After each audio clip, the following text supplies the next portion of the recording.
Have you ever sat in that heavy silence at a family dinner? Here on Women's Life Stories, we retell those moments, honest, everyday, sometimes controversial. Every story is a mirror. Subscribe, join the conversation, and maybe find a little healing. The balloon said 69 in chrome letters and kept catching the light on the TV screen. The tablecloth was white cotton pressed until it looked like snow. Steam rose from the pot on the back burner. Cumin, garlic, a little chili. My hands were sticky with masa when Sienna touched the back of the head chair with 2 fingers and smiled for the room. "That seat is for my mother," she said. "Elena, could you sit by the kitchen door in case we need anything?" Forks froze midair. Someone laughed and then swallowed the sound. The perfume she wore was bright and bitter citrus with an edge. Bergamot. It lingered while the gas hummed under my skillet. I did not answer. I set my spatula down and rubbed masa off my fingertips. For a second, my eyes found the green sofa against the far wall, the one my husband and I had carried into the house on a damp night decades ago, the one Sienna said looked tired. I blinked and the sofa became the past. 2 years earlier, the wisteria in the backyard hung in full clusters, purple like bruises. I was up on a small step stool, clipping the stray strands so the trellis would not give way. Sun came in pale and thin through the live oaks. Mark's truck bounced into the driveway. He got out with his old grin, the one from Little League, and graduation, the one I had not seen in years. "Mom," he called, "you have a second." He was already walking, already standing under the trellis with his hands jammed into his pockets. He looked like a boy again. Then Sienna came around the truck and the light shifted. Wine-red dress that fit like a plan, hair pulled back tight, minimal makeup, gold hoops. She moved slow as if she had all day to be impressive. "Ms. Marquez," she said. "She said my name right. Mark talks about your garden like it is its own person." She did not look at the wisteria first. She looked at the house, windows, roof line, the heavy front door with the old brass lock. Then she smiled at me the way a good realtor smiles at a buyer. Warmth but measured. I brought coffee to the patio. She praised the mugs. She told me about Austin, about a panel at a tech conference, about brand strategy, like it was a kind of magic. When I told her my husband had laid the tile in the kitchen on his knees 1 square a night after work, she took my hand with both of hers and said it was beautiful. She smelled like bergamot and a little vanilla underneath. They came for Sunday dinner every week for a while. Sienna asked where I found the table runner. She liked the china in the cabinet, but said her style was minimalist. Mark kept touching her elbow. He laughed at things that were not funny. If she arrived late, he paced until she did. One afternoon, she came alone a weeknight with thin rain on the glass. She stood in my entryway, wet hair tucked behind her ears. No lipstick. She held her purse close and her voice was small. "I hate asking," she said. "The bank turned down my loan. I want to launch my own consultancy. It is the right time." I showed them everything. Projections pipeline. They still said no, and I do not want to stress Mark. She looked down at her shoes. She let the silence sit between us until I felt I had made it. How much, I asked. "50, she said. "I would pay it back in 6 months, with interest if you want." The old safe was behind the coats in the hallway. I spun the dial and thought of my husband's hands. I had shoved dollars into envelopes for years. Farmers market cash, weekends selling tamales at St. Teresa, money for emergencies, for broken water heaters and root canals. I stacked the bills on the kitchen table. She cried when I slid the envelope toward her, not loud, just the kind of tears that make a face look softer. "Thank you," she said. "You will not regret this." I put my extra house key on the table and pushed it over too. "For emergencies," I said. She set her palm over the brass and nodded as if she had been expecting it. The wedding was in a hill country venue with a long view and a sunset that looked painted. White chairs and glass cylinders with floating candles. The photographer kept telling me to turn my chin. I paid the invoices and signed my name where people told me to sign. 90,000 in total by the end. Sienna selected everything. She told me not to worry about the flowers. She would make it modern. There was a band. The cake had faint gold leaf along the edges. Mark looked at her like he had just stepped into air and discovered he could stay there without falling. For a moment in the chapel, I felt something I did not have a name for. A tightness along my ribs. I bent to fix the hem of Sienna's dress because I needed to do something with my hands. After the wedding, the house shifted 1 inch at a time, not all at once. Mark and Sienna came on Tuesdays sometimes. Sienna had calls and needed a quiet place with good light. My dining room had both. She led with kindness and then did not ask twice. "Your pantry," she said the first Tuesday, standing with the door open. "We should organize it. Alphabetical makes it easier. Oregano next to paprika. You will love it." She did not see my face when she moved the cinnamon. She could not. It was turned toward the shelves, toward rows of glass that suddenly made me feel like a stranger in my own kitchen. Mark sat at the table with his laptop open and said she knew systems. I washed a cup that was already clean and set it to dry. The catalogs came next. She spread them on the green sofa and smoothed the pages with her hand. Neutral couches, straight lines, legs like sticks, the kind of furniture that looks like it never gets dirty. "This one," she said, "track arm, sand linen, it will open the room." "I like my sofa," I said. She laughed gently. "It is sweet, Elena. It has history, but it drags down the space." She left the catalogs behind as if the decision had already made itself. It was small things, then bigger ones. She brought a box with new pans and told me my old skillet would leach iron I did not need at my age. She put sweaters I had owned for years into black trash bags and said she would take them to Goodwill so I would not have to. When I dug through the bag later, I found the cardigan my mother had knitted soft as air already at the bottom where I could not reach. Mark said she was helping. He said she loved me. He said this was what family meant. On Sundays, I cooked. On Tuesdays, I set my coffee down without a coaster in my own house and apologized to a woman in her 30s for leaving a ring on the wood. I learned to read the temperature in her shoulders when she was on a call. I learned when to slow my steps so my footsteps would not cross her words. The first time she used the key, I was in old leggings, hair in a clip, scrubbing the sink. The door opened. She stepped in with sunlight behind her like a cutout. She did not knock. She held up a tote bag with a laptop and 4 chargers. "Workday," she said. "I told Mark last night." I had not heard. "Of course," I said. She hugged me. Bergamot. She moved past me and into the pantry, and I watched the back of her head. There was a thin white line at her part from a summer sunburn. She lined jars in rows, labels all pointed forward now like soldiers. My hand found the skillet on the stove by habit. The iron felt heavy. It always did. I set it down again and wiped my palms on a towel I did not remember buying. She brought a stack of glossy magazines the next week and laid them across my old cedar chest. "What is in the cabinet?" she asked, tapping the china with her fingernail. "Vintage floral is popular right now. You could get 15, maybe 20. It is money sitting in the dark. You should wear something new." I closed the cabinet. The glass made a sound like ice. "Maybe another time," I said. She smiled and leaned closer, voice warm. "You save too much. It is good to let go." The balloons on my birthday were up because she said silver was cleaner than color. The lights were dimmed. Music came soft from the speaker. Celeste, her mother, arrived with pearls and a neutral dress and eyes that touched everything. She hugged the air near my cheek. "What a lovely little place," she said, "so cozy." Her friends sat and crossed their legs the same way. The neighbors brought a pie and stood close to me in the kitchen. I could feel the heat from the oven gather in the space under my neck. I whisked with my left hand, wiped the counter with my right.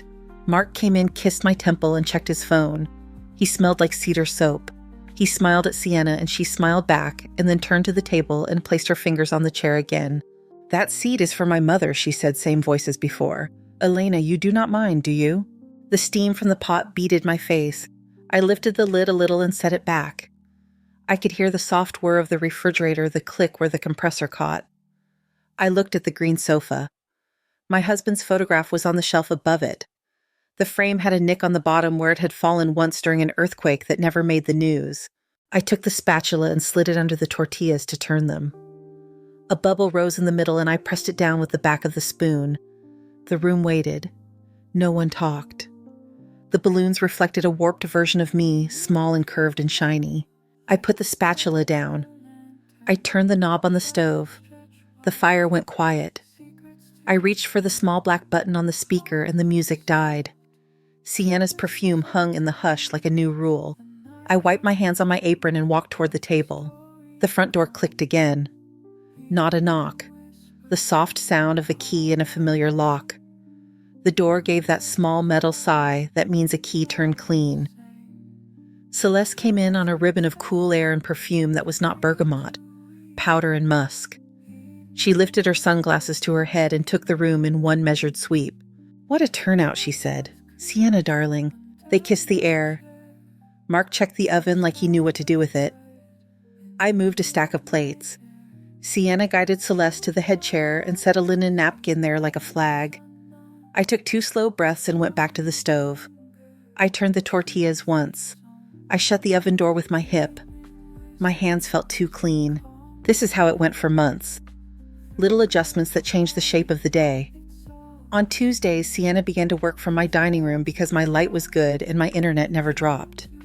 She said it like a compliment. She would set her laptop by the window, line up her pens, place her phone screen down, and then flip it over again. "Elena, could I get a glass with ice?" she would say without looking up. "No, not that one.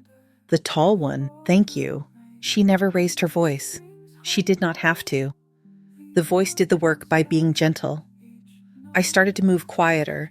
I timed the microwave to her calendar. When she said she had a pitch, I stirred soup on the back burner so the bubbles would not pop loud enough to cross the room. Mark came and went. He was always between things, meetings stacked like plates in a sink. He kissed my head. He told me I should be proud that Sienna trusted me with her work days. He showed me a new feature on his phone that dimmed the ringtone. He said it would help with the calls. The pantry changed, then the living room.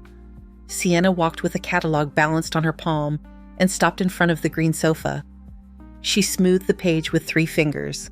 Sand linen, clean lines, legs like sticks. A photo of a couple who did not look like they ate meals with sauce. "This would make the space breathe," she said. "Open the flow." I said I liked my sofa. She said of course and smiled, which meant the conversation was moving without me. Catalogs slept on the cedar chest. I did not touch them and they still multiplied. The cabinet was next. She stood in front of the glass, tapping her nail against the shelf. "What is the story with these?" she asked. "The little flowers are charming in a vintage way. There is a market. You are sitting on value." "My mother brought them when she married," I said. She tilted her head. "And how often do you use them?" "Christmas," I said. It came out quick. "Then we could at least photograph them," she said, as if that were kindness. She brought black bags inside one Saturday. She said it was time to simplify. She asked if she could help me with my closet. She moved fast, holding sweaters at arm's length and judging them with her eyes. A blue cardigan disappeared into a bag before I could name it. Thick knit. My mother's hands from another winter. I reached for the bag too late and felt the plastic resist and give a little and then sit heavy on the floor. "Do not worry," Sienna said. "I will drop these at Goodwill. You will feel lighter." She said it like a doctor. Mark appeared in the doorway and told me to let her help. He said I kept everything and that it made him anxious. On the days she worked from my table, I ate in the kitchen without thinking about when I started. Near the stove, there is a low stool. I would set my plate on the counter and stand or sit on that stool. Spoon between bites, listen for her voice to dip clean while I was chewing. It felt like an accident at first, and then it felt like a routine I had made alone. The neighbors noticed the traffic. Kenji and Marla came by with grapefruit from their tree and a joke about me being busier than the food truck on Barton Springs. Mrs. Delgado from 3 houses over started asking small questions in the grocery aisle. Had I been forgetting my list? Did I ever misplace my keys? It sounded like concern. It did not feel like it. By the time November curled into December, Sienna had a plan for the holidays. She told me at my counter, pouring herself coffee, as if she were in her own kitchen. "This year we should do Christmas here," she said. "It makes sense. The space is central. My family wants to meet your neighbors." I had already taken the storage bins down, the kind with red lids. I had unwound the string lights and smoothed the nativity cloth with my palm. I kept my voice even. "I always cook," I said. "Turkey and ham and punch. The kids come with Nina when she can." Sienna smiled. She touched my hand. "You do too much," she said. "You deserved a rest. Let me handle it. We will keep it simple and elegant." She used the key again the week before Christmas. No knock. The lock turned like a habit. She carried in a silver tree in 3 sections and a box of matte ornaments that did not shine. The nativity went back in its box. The embroidered cloth went back into the drawer. The living room looked like a hotel, which I suppose was the point. Celeste arrived early on Christmas Eve. She brought a cake with white frosting and a ribbon and walked the rooms with a level gaze. "So much potential," she said, touching the edge of the console table the way dealers touch wood at antique fairs. "A fresh coat of paint would do wonders." Her eyes paused on the old portrait of my husband. Her mouth lifted on one side. She turned away and called for Sienna. Dinner filled the house with that holiday heat that makes windows sweat. We ate sitting too straight on chairs that did not want us to relax. Mark laughed at a story his brother-in-law told that was not funny. I poured punch and felt my hands begin to shake a little from the effort of holding the glass steady. When someone tried to help, Sienna said I had it covered. She smiled and said I liked to be useful. After the last dish was set to dry, I went to my room and sat on the bed for a minute. There is a photo of my husband on the nightstand, the one where he's wearing a hat that made him laugh. I looked at his eyes and felt my own get hot. I washed my face and told myself I was tired. It felt true enough to pass. Near midnight, the house went quiet in layers. First the TV, then the soft static of small talk, then the footsteps, then the kitchen. I came out for water and stopped in the hallway when I heard voices. It was Sienna and Celeste low in the dark. No music to hide the shape of what they were saying. How long, Celeste said. Hard to know, Sienna said. She is 68. Health looks fine on paper, but anything can happen. And the title Celeste said? Whose name? Her name, Sienna said. For now. Mark will inherit. Nina lives in Denver. Out-of-state siblings complicate things less than you would think. They laughed a little. It sounded like the end of ice cubes sliding against glass. When it is done, Sienna said we sell. Terrytown is hot. 3.2, maybe 3.4 if we list at the right time. We could get a place near downtown. New. No trees dropping leaves everywhere. Celeste made a humming sound, the kind that says she is seeing the kitchen in her head already. And if she lingers, Celeste said. If she gets stubborn. There are communities, Sienna said. Cedar Ridge, Live Oak. They have memory care wings. It is nicer than here. Activities and friends. Mark is already thinking about quality of life.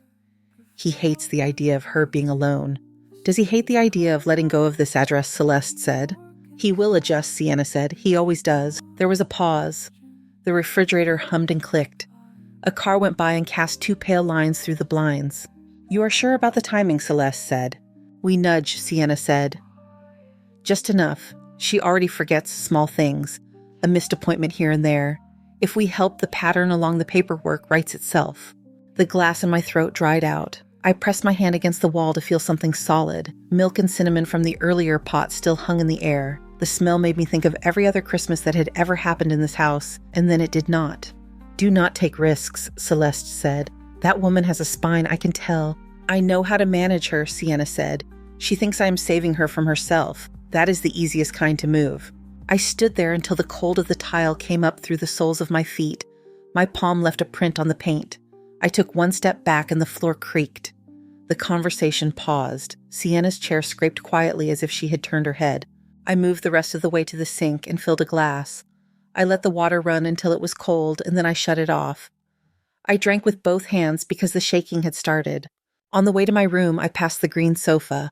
The streetlight threw a square on the cushions, pale and steady. A sprig of wisteria from the centerpiece had fallen onto the arm purple against the worn fabric. I set it on the mantel under my husband's picture and went to bed. Morning came flat and too bright. I brewed coffee and could not taste it. The house felt a degree colder, as if the air had backed away from the walls. Mark texted that he would stop by. I wiped the counter twice and set 2 mugs out like a habit I could not quit. He came with his work bag and a face that tried to be gentle. He sat on the green sofa and pressed his hands together between his knees. I took the chair across from him. The wisteria outside made shadows on the rug. I heard some things last night, I said. My voice was even. I kept my eyes on his face. In the kitchen. You know what I mean. He closed his eyes for a second and opened them again. The smile he offered had no place to sit. Mom, he said. You are tired. Holidays do that. Sienna is trying to help. She wants what is best. She is thinking about your quality of life. My quality of life, I said, in a place called Cedar Ridge. He looked at the floor. His shoes were new. The laces were too white. He picked at a loose thread on his cuff. You cannot be alone here forever, he said. You should be around people, activities, safety. The house is a lot. It is too much for one person. This is not a shopping list, I said. This is my home. He kept his voice soft, like he was talking to a child. You are being emotional. Of course I am. This is where your father died. This is where you learned to walk. He stood. He moved to the window and looked out at the fence. I saw his reflection ghosted on the glass. I have to think about my family, he said. Sienna and I want a future, kids. We could do more if we did not have to worry about you being alone out here. You could do more, I said, by selling what is not yours. He turned. His eyes were good eyes. He had my father's eyes. For a second, I thought they would save me. He set his jaw the way men do when they believe a decision is finished. I cannot do this if you're going to guilt me, he said. I love you, I do. But I am not your little boy. He kissed my hair and left. The door closed with his usual click. The sound meant nothing, and it still made me feel like a nail had gone into wood. 2 days later, Sienna worked from my dining room again. The light was clean. She took the head of the table like someone who had been assigned it in a seating chart. She set her laptop down, lined up her pens, put her phone screen down, and then flipped it over again. Bergamot moved with her. She took a call. She smiled into the screen at a name I did not recognize. I will be 5, she said. She stood and went down the hall to the bathroom. The phone buzzed where she had left it. The screen lit with a name. Rory. The letters looked too friendly and modern for what they carried. The sound kept going. A body can hold a lot of quiet. I picked up the phone because you can only pretend a sound is not happening for so long. Hello, I said. Hey, baby, a young man said, bright and careless. Did you talk to the lawyer about the conservatorship timing? 6 months if she plays nice. A year if she gets spicy. I did not speak. The word baby hung like a smell. Babe, he said again, you there. Who is this, I said. There was a space filled with nothing. Then a quick exhale. He hung up. I set the phone down exactly where it had been. I could hear water in the pipes, a little rush from the bathroom. I went to the sink and ran the tap for a second to cover the sound of my heart in my own chest. I dried my hands. When Sienna came back, I was at the stove stirring beans that did not need stirring. Was that for me? She asked casual. It stopped before I got to it, I said. She smiled. Her teeth were even and very white. She sat back down and typed with a light touch. That night I could not sleep. The old Nokia I kept in the kitchen drawer for power outages still charged no matter how long it had been since I had used it. It had a camera that took photos with more grain than detail. It would have to be enough. On Thursday, Sienna came with a blue folder in her purse. I saw it when she pulled out her makeup pouch. The folder had a plastic tab with a handwritten label I could not read from where I stood. She left for the bathroom again. I moved to the table. My hands shook. I breathed. I unzipped the purse and set the zipper back in place with my thumb so it would not scream metal. I slid the folder out and opened it. The first page said petition for appointment of guardian. My name, my birth date. A sentence about cognitive decline dressed up to sound kind. Someone had left space for a doctor to fill with words about me that would not fit. Next pages were printouts, a market analysis for Terrytown, a property appraisal with a number I could not look at for long, a sheet from a memory care facility with happy people in soft clothes on the cover, a calculation on yellow paper in a hand I knew as Sienna's. 3.2 million minus fees minus 5 years of care equals what they would keep. At the back of the folder were messages printed out from a chat I did not know. Sienna to someone named Rory. His responses. They called each other love. They were not careful. He told her to keep Mark calm. She told him Mark would sign whatever God put in front of him if she acted like it was for his mother. She told him she would move to Florida when the money hit. She told him Austin was dusty and old. He sent a photo of a beach with water that looked too blue to be true. I took photos of each page with the Nokia. The click was too loud. It sounded like something in an old movie. I pressed the phone to my stomach to muffle it. I turned pages with my fingertips so I would not leave oil where oil had not been. I slid the folder back into the purse, and the purse back to the exact angle it had been strap curled like a sleeping snake. When she came back, she asked if the Wi-Fi had glitched. I said no. She asked for iced water. I brought it in the tall glass she liked. She smiled and said I was a lifesaver. After she left, I called Nina. It was late in Denver, but she picked up on the second ring. Her voice is my voice, 10 years younger and tougher. Mom, she said, what is wrong? I told her, not everything. Enough. Paper. A boy named Rory. A plan that turned my house into a number. I am coming, she said. We do not have to make noise, I said. Not yet. We will not whisper, she said. We will do it right. In the morning, I called Daniel Archer. He had been my husband's lawyer for things like wills and small disputes about a fence that did not stop a dog. His voice is old Texas dry and calm. "Bring what you have," he said. "I will bring what you need." He arrived that afternoon with a briefcase that had seen things. He sat at my table and looked at the photos on the Nokia without comment. He asked me to tell him what I had heard, and I did. He nodded small when I was done. "We can put the house in a trust," he said. "You keep control while you live. You decide what happens after. It will not be part of a simple inheritance. Their papers will not grab it." He called a doctor named Larkin who came the next day. Dr. Larkin wore sneakers and a watch with a rubber band. She sat with me for 2 hours and asked me to tell her a story backwards. She asked me to copy a drawing. She asked me to remember 5 words. I did. She asked me to name things that started with a letter until I laughed. "You are fine," she said, "better than fine." She promised a report with words that would sit heavy in a file if anyone asked to see them. Daniel came back with papers for me to sign. I read every line with the patience of someone shelling pecans. My name looked strange and strong in blue ink. Nina flew in without telling Sienna. She stayed at my friend Lucy's house a few streets over so no one would see her car. She arrived at my back door with a grocery bag and a look that broke and held me at the same time. We set a small recorder the size of a thumb in the porcelain vase that sits on the sideboard where Sienna likes to plug in her laptop. It blinked once and went still like a good dog. For 2 weeks, we lived small and quiet and ready. Sienna worked her Tuesdays from my table with her voice like sugar. Sometimes she called Rory from the patio when she thought I was vacuuming. Sometimes she called him from the table. The recorder did not care. Nina listened live from the kitchen with her screen face down. Her mouth tilted when the words came too easy. "I am tired of playing nice," Sienna said one morning, her voice low and pleased. 3 months and it is done. He is weak. He hates conflict. He will sign to make the noise stop. When the house closes, I file. Then we do Florida like we said. Nina squeezed my hand. I watched the way Sienna's shoulders moved when she laughed. I watched the way she turned my spoon to stir her tea as if it were hers. She made other calls.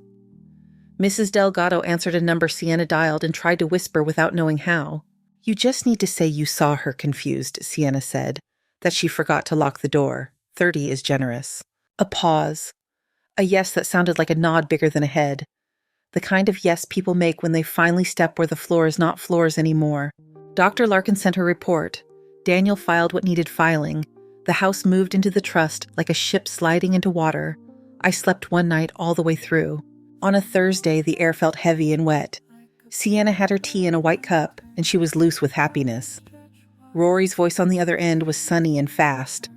Nina was in the kitchen with her earbuds half in. "Court can be slow," Rory said. "Do not drag it. Push." "I have a push," Sienna said. "Chamomile with a little help. People forget." Judges love a pattern. She misplaces. She repeats. She seems foggy. It writes itself. "What help?" he said. "Benadryl," she said. "Nothing dramatic, just enough to tilt the picture." The spoon in my hand touched the side of the pot and made a sound like a bell.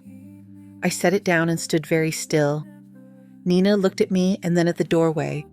The recorder's tiny light did not blink. It did not need to. It had already heard what it came for. The front gate clicked, tires on gravel. A new engine note reached the house and then cut. The doorknob turned with the easy motion of someone who did not expect to be stopped.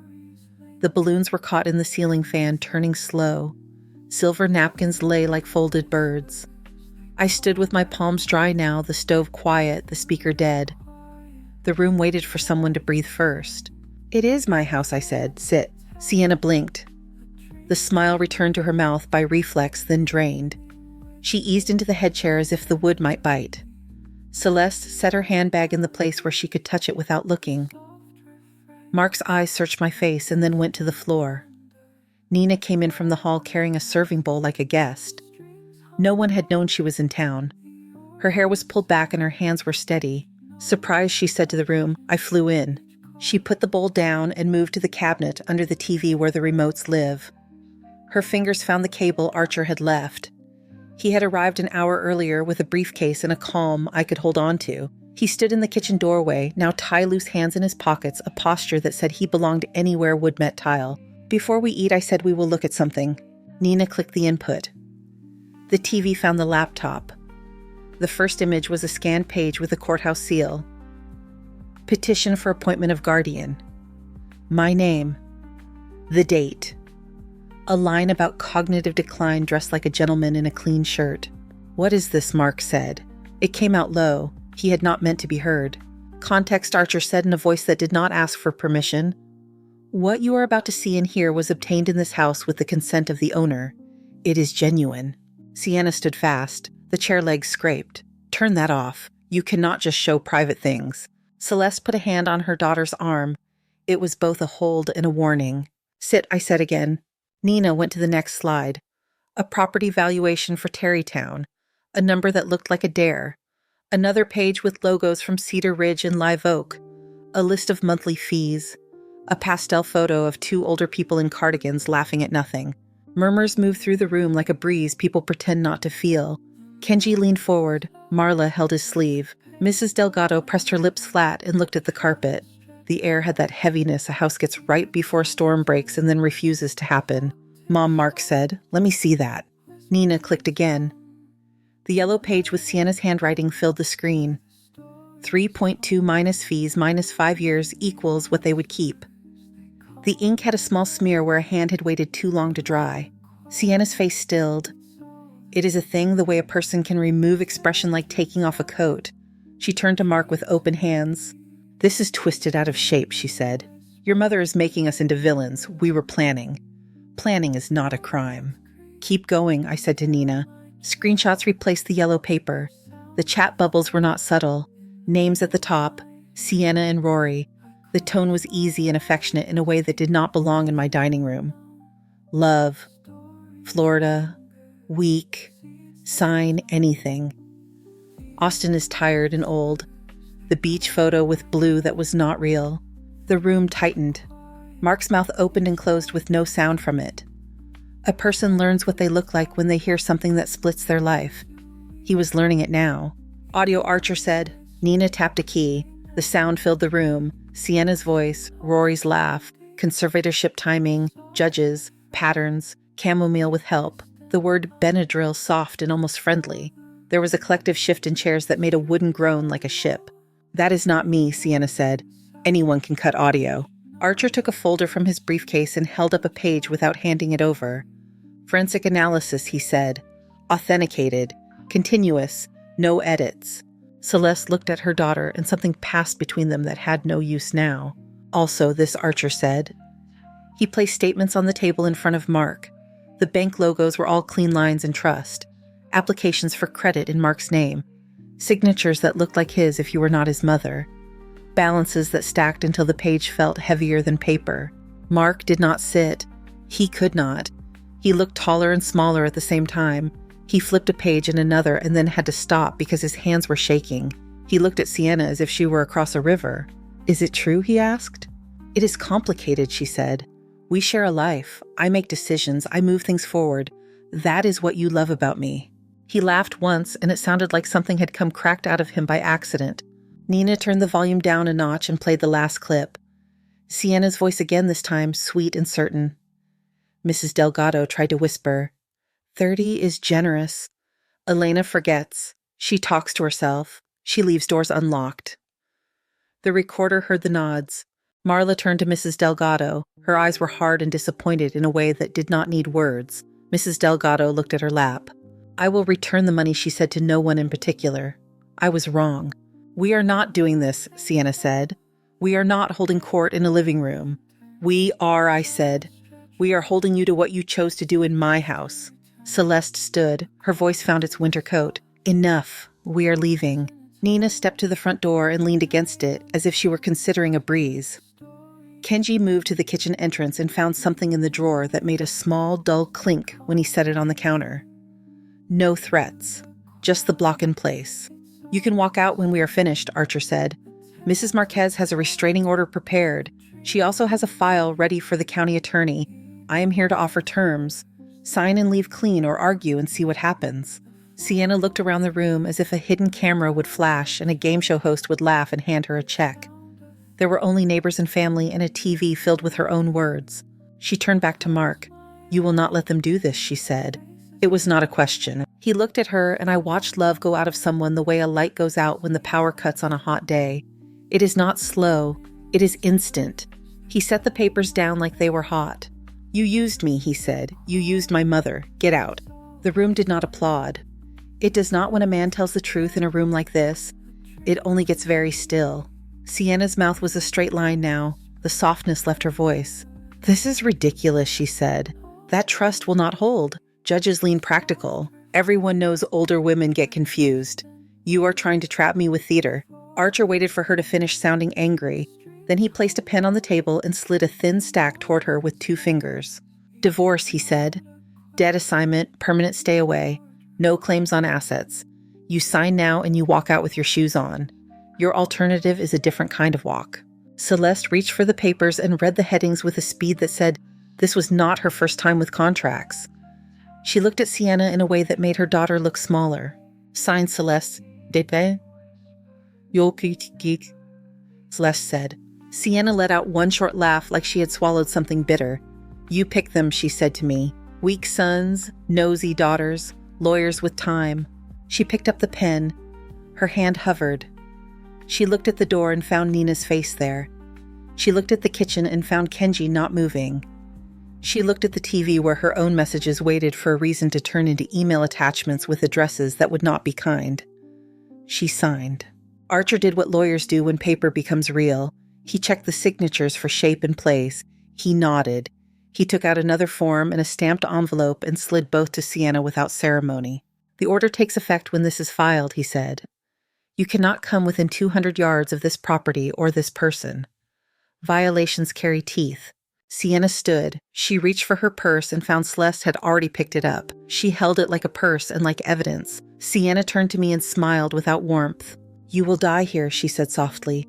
Alone with your old things. I will decide where I die, I said, and I will decide what stays. She took one step and found Mark in her path. He had not planned it. His feet had. He looked at her one last time. He did not speak. He moved aside and did not touch her. Celeste went out first with her chin steady. Sienna followed with her head forward like someone walking into wind. The door closed. The latch found its home with that small metal sound. The room held its breath. The neighbors exhaled. Marla put a hand on my shoulder and squeezed once. Kenji picked up the thing he had set on the counter and put it back in the drawer. Mrs. Delgado whispered, I am sorry, and carried her sorry out with the pie plate she had brought. I picked up the remote and turned off the TV.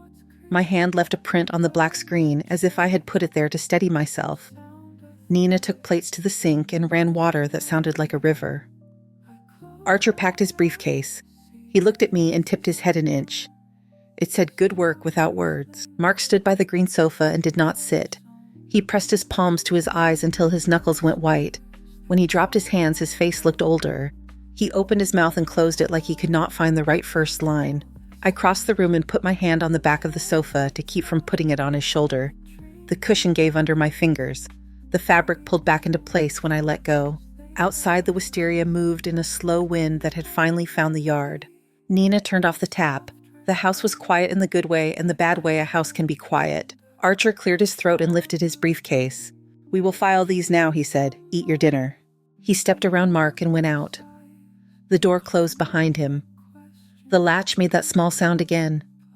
The balloons tapped the ceiling fan with a soft plastic kiss as if nothing had changed. No one ate.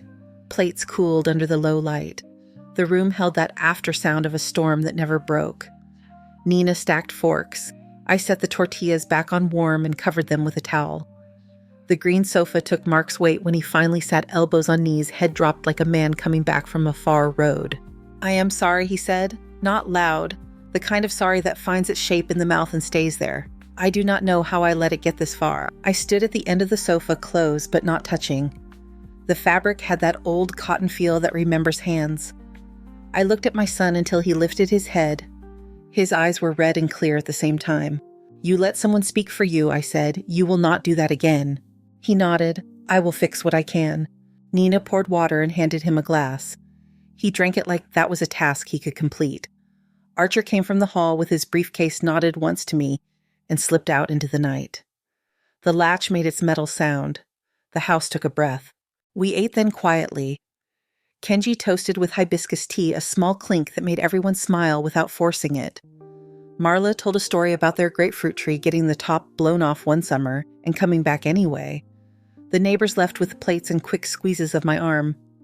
Nina carried the last dish to the sink. The balloons tapped the fan until I pulled the string and stilled them. Later, after the counters were clean, Mark stood in the doorway of the kitchen. The light behind him made a soft edge around his shoulders. "I cannot stay," he said. "Not tonight, but may I come in the morning?" "Yes," I said. "Come early." He stepped forward and kissed my hair.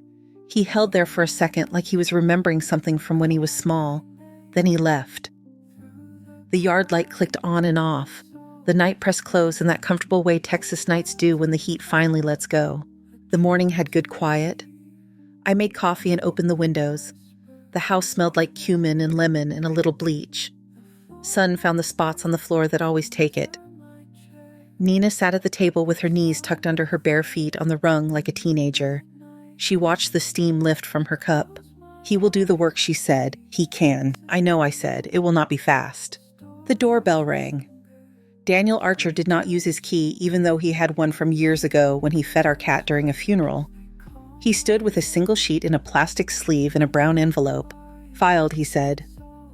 "Restraining order stamped. The divorce papers will route through the court in order. I would like a signature here for the trust copy." I signed where the sticky flag waited. He tucked the sheet away and put the envelope on the table. "What is that?" Nina asked. "Copies for your records," he said. He hesitated, then looked at me with a question I already had the answer to. "May I ask you to deliver something I said? Off the record." I went to the bedroom and opened the old cedar chest. The wood smell rose like a remembered song.